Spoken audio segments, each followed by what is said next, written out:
29th of January, sorry. Welcome back to the program. It's been a little while since I've spoken to you, and I've chosen today's two topics very carefully because, to my mind, these are probably the most pressing problems that Scotland currently faces. One of which is definitely, I think, the blame for which we can definitely lay at the door of the United Kingdom. And the other one appears to be a sort of self-inflicted foot shooting exercise recently carried out by the First Minister. But I'll come back to that just in a moment.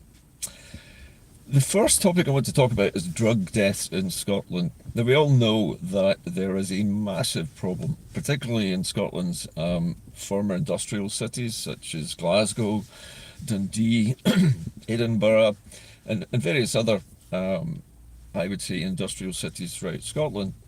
Now, the problem is historical. The problem of drug deaths, I think, goes back to the late 1970s, and actually since about 1978 onwards. The United Kingdom has systematically deindustrialised the whole of Scotland.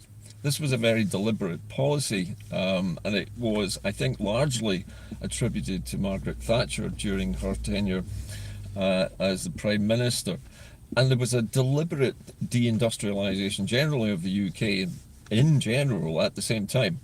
But it was far more concentrated in places like Glasgow, the Central Belt, places where there were high concentrations of what we used to call metal bending industries, such as shipbuilding, car manufacture, aircraft manufacture, things of that sort, steel making, coal mines and so on. So these were the heavy, relatively old-fashioned industries, but the ones which are necessary for any country to be self-sufficient in terms of what it can produce physically. Now, those were basically sold off. They were sold off to private firms for fairly small sums of money, and hundreds of thousands, mainly young men, were thrown onto the scrap heap. And that produced a massive unemployment problem in Scotland for many, many years, and it's still going on today. And the deaths that we're seeing now are mostly young men. There are women as well, but mostly young men in the age bracket between 30 and, say, 55.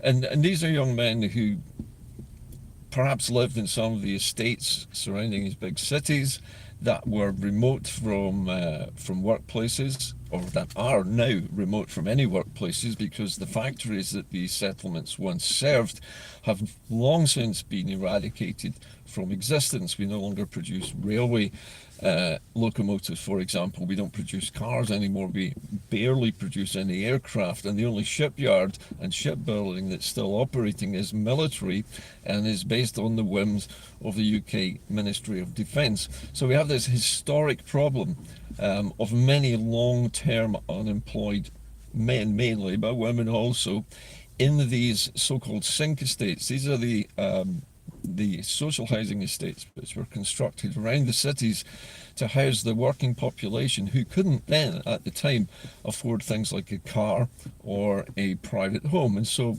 they rented social accommodation. They were near to their work. They could catch a bus or a train or walk to their work.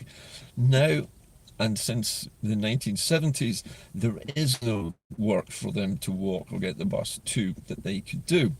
None of the manual jobs or the high-skilled engineering jobs that used to exist any longer, and those which do bring in people from all over the world. For example, the shipbuilding industry here in where I live is populated by people from all over the world because they take the best and brightest people, engineers and ship construction workers from all over the place, including obviously the rest of the UK, England, Wales, Northern Ireland.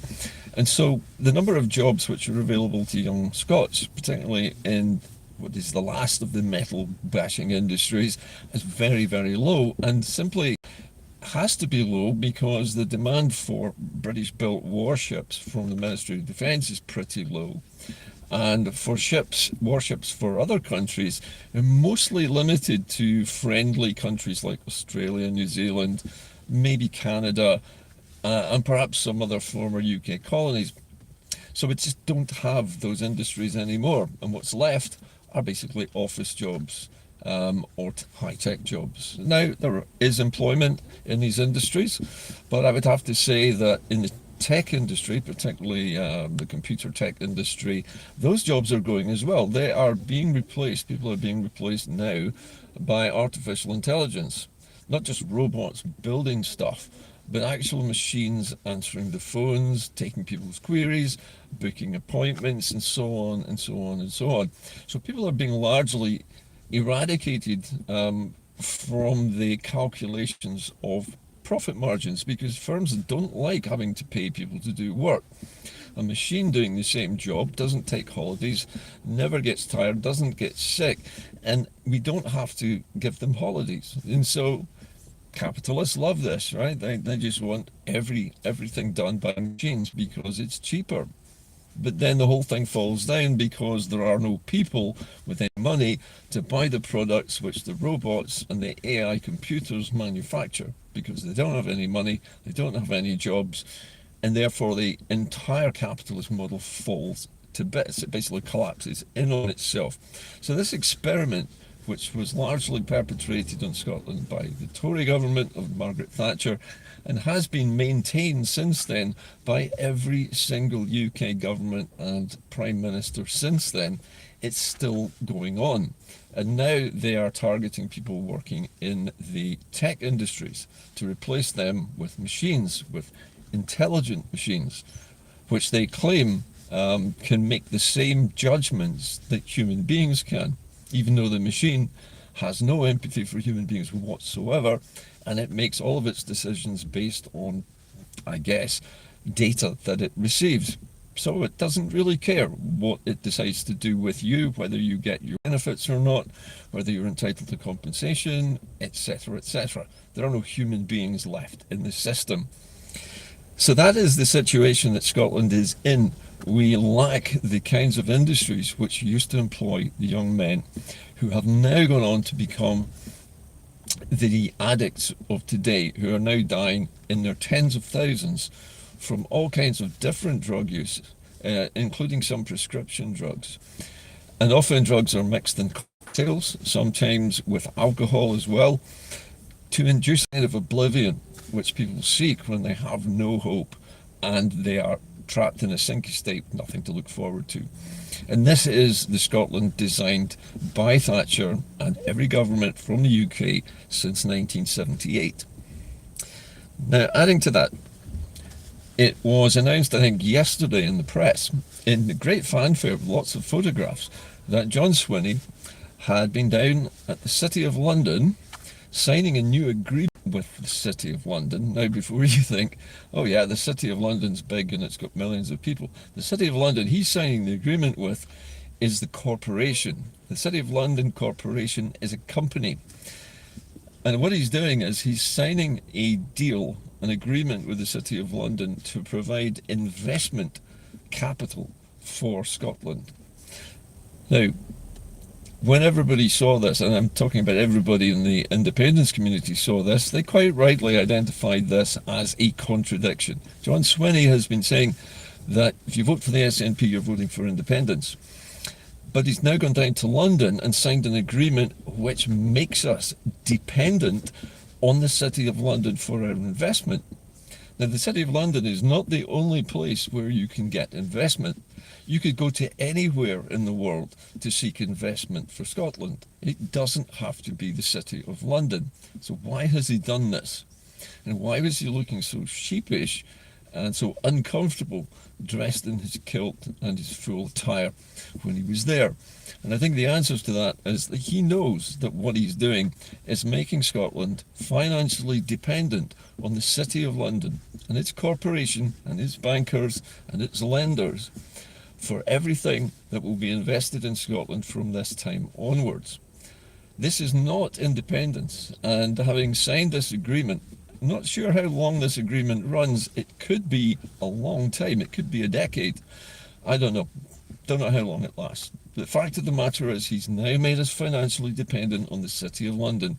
So even if the SNP is re-elected in large numbers in May's general election here in Scotland, there is no way having signed an agreement with the City of London to make you financially dependent on it, that Scotland could be independent financially of England or London or the UK in general, because he's basically just chained us up.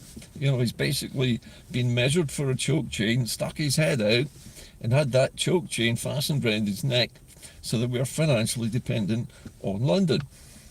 Why did he do this? Nobody seems to know, but the rumours are going around that he was always going to do this. He knew what he was doing. He knew he was chaining Scotland to London as its source of financial investment in the future, instead of looking for financial investment from other global institutions, bankers, individual investors. And that is the way you would normally look for investment if you're the leader of a country. You wouldn't put all your eggs in one basket. Putting all your financial investment eggs in the one basket with London means that nobody else is going to get a look in terms of big ticket investment in roads, hospitals, schools, anything that requires a large sum of money up front to build some vital piece of infrastructure. So, to my mind, I think John Swinney has really just showed his hand here. He has been saying that, voting for him means voting for independence, whilst in reality his actions say the opposite. Voting for John Swinney now means voting for complete dependence on London. And that is something which is a massive vote loser in terms of independent support for the SNP. And it mystifies me why he's done it now, with just a few months to go before we go to the ballot. Anyway, if you have any theories about why he's done this now, let me know. But I think the general feeling is that Swinney is making it known, and the City of London particularly is making it known, that Scotland is fully dependent for its investment on the City of London. And John Swinney is the man who signed it away and has left us with this one source of investment capital, big investment capital. It's only going to come from London. If you think that's independence, then I don't understand how you think, because financial independence is key to any new country, and Scotland would become a new independent country as soon as we voted for it. But voting for independence is not something that's going to happen with John Swinney, and even if it did, it's doomed to failure, because we are already chained basically to London no matter what he does or says. And how is he going to win independence when he's already made us dependent on the City of London? Let me leave you with that thought today. I'll see you hopefully tomorrow with Hodma Jacob with Norrie Hunter at 9:30. In the meantime, make your comments known on this channel. Let me know what you think of today's content. I'll talk to you again tomorrow. Bye for now.